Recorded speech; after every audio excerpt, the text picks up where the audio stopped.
اللہ ہم نے کبھی آپ کو امانت میں خیانت کرتے ہوئے نہیں دیکھا، ہم نے کبھی نہیں دیکھا کہ آپ کی نمازیں چھوٹ رہی ہوں، ہم نے کبھی نہیں دیکھا کہ آپ نے اپنے نانا کے دین کے خلاف کوئی قدم اٹھانے کی بھی کوشش کی ہو۔ یہ میرے آقا امام حسین یزیدیوں سے کیوں پوچھتے ہیں، یزیدیوں سے بار بار سوال کیوں کرتے ہیں؟ آقا امام حسین رضی اللہ تبارک و تعالی عنہ گفتگو کا سلسلہ جاری و ساری فرماتے ہیں اور ارشاد فرماتے ہیں، اے یزیدیوں کیا تمہیں پتہ نہیں ہے میرے بارے میں اور میرے بڑے بھائی حسن کے بارے میں میرے مصطفیٰ نے نہیں فرمایا تھا ان الحسن والحسین سیدہ شباب اہل الجنہ؟ اے یزیدیوں میرے بارے میں اور میرے بھائی حسن کے بارے میں کیا میرے نبی نے نہیں فرمایا تھا ان الحسن والحسین ہما ریحانیہ من الدنیا؟ میرے نبی نے میرے ہی بارے میں فرمایا تھا حسن اور حسین دونوں نوجوان جنتیوں کے سردار ہیں۔ کیا تم نے نہیں سنا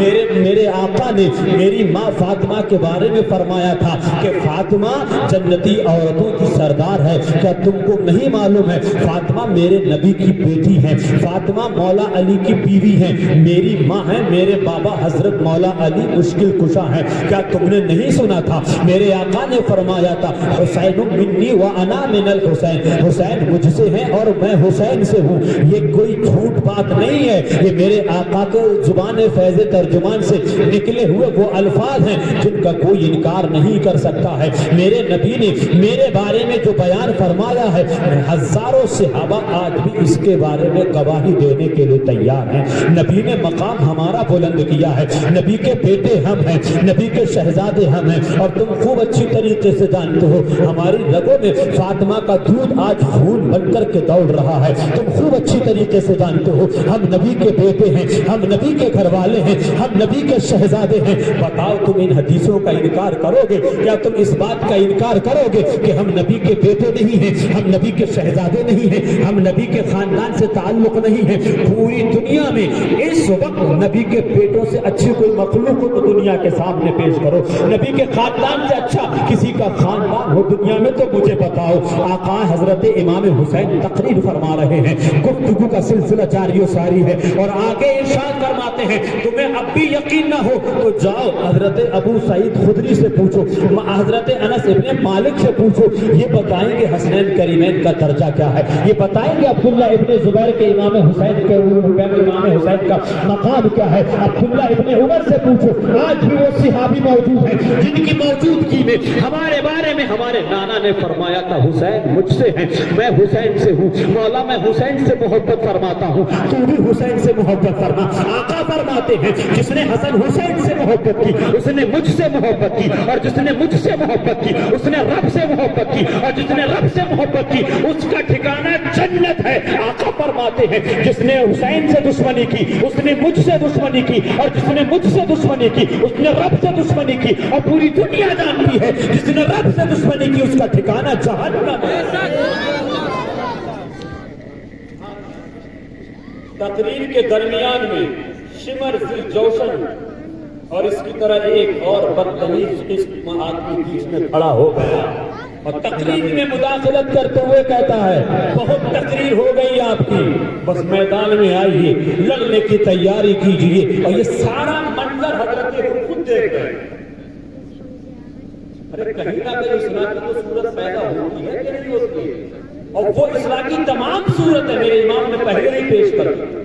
ابن سعد کے سامنے پیش کرے گی، حضرت حر کو بتا دیا تھا، ابن سعد متفق ہو گیا تھا، حضرت حر بھی متفق ہو گئے تھے، لیکن دنیا کی حکومت، دنیا کی دولت ان لالچی کتوں کے دل اور دماغ پر اتنی غالب آ چکی تھی، یہ اس نتیجے پر ہی نہیں پہنچ پا رہے تھے کہ ہم قتل کس کا کر رہے ہیں، خون کس کا بہا رہے ہیں۔ مداخلت کرتے ہوئے کہتا ہے تقریر بہت ہو چکی ہے، اب لڑنے کی تیاری کیجیے۔ آقا امام حسین رضی اللہ تبارک و تعالی عنہ ارشاد فرماتے ہیں اچھا ٹھیک ہے، میرے آقا نے جو بار بار پوچھا تھا کیا میں کبھی جھوٹ بولا، کیا میں نے کبھی کسی کی امانت میں خیانت کی، یہ میرے آقا امام حسین نے یزیدیوں کے سامنے یہ سب کچھ کیوں بیان کیا تھا تاکہ کل کو میدان محشر میں یزیدیوں کے پاس کوئی بہانہ نہ ہو،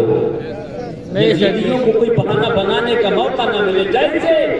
مکے میں میرے نبی نے جب اپنے نبی ہونے کا اعلان کیا، نبوت کا اعلان کیا، اعلان فرماتے ہیں اور آقا ارشاد فرماتے ہیں مکے کے لوگوں بتاؤ کیا میں کبھی جھوٹ بولا؟ مکے کے لوگ کہتے ہیں اے محمد ابن عبداللہ ہم نے کبھی آپ کو جھوٹ بولتے ہوئے نہیں دیکھا۔ آقا فرماتے ہیں کیا میں نے کبھی کسی کی امانت میں خیانت کی؟ مکے کے لوگ کہتے ہیں ہم نے کبھی آپ کو امانت میں خیانت کرتے ہوئے نہیں دیکھا، ہم نے جب بھی دیکھا تو آپ کو امین دیکھا، جب بھی دیکھا تو آپ کو صادق دیکھا، آپ وعدے کے سچے ہیں، آپ امانت میں خیانت کرنے والے نہیں ہیں، امانت کی حفاظت کرنے والے ہیں۔ لوگ اپنے کاروبار کے لیے دوسرے شہروں میں دوسرے ملکوں میں تجارت کی غرض سے جاتے تھے تو اپنی جوان بچیوں کو اپنی جوان بیٹیوں کو میرے آقا کے حوالے کر کے جاتے تھے۔ مکے میں ان کے خاندان بھی تھے، ان کی برادری کے لوگ بھی تھے، لیکن ان لوگوں کو جو ابھی کلمہ نہیں پڑھے ہیں، اسلام میں داخل نہیں ہوئے ہیں، ان لوگوں کو اپنی برادری والوں پر بھروسہ نہ تھا،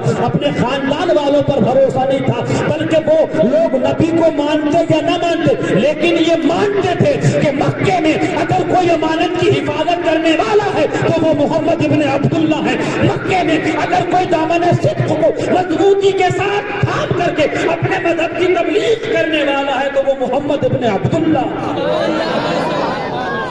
کوئی اپنی بہن بیٹی کو چچا کے گھر چھوڑ کے نہیں جاتا تھا، تاؤ کے گھر نہیں چھوڑ کے جاتا تھا، اپنے پھپھا کے گھر نہیں چھوڑ کر کے جاتا تھا، کیونکہ ان کو اپنے خاندانی رشتوں پر بھروسہ اور وشواس نہیں تھا۔ بھروسہ تھا تو مصطفیٰ پر تھا، بھروسہ تھا تو مدینے کے تاجدار پر تھا، بھروسہ تھا تو محمد ابن عبداللہ کو تھا۔ لوگ اپنے شہر سے دوسرے شہر میں جاتے ہیں تو اپنی جوان بیٹیوں کو جوان بچیوں کو مصطفیٰ کے حوالے کر جاتے ہیں، جیسی امانت دے کے جاتے تھے مصطفیٰ ان کے آنے پر ویسی ہی امانت واپس لوٹا دیا کرتے تھے۔ اب نبی ان سے ہی اقرار فرماتے ہیں بتاؤ میں نے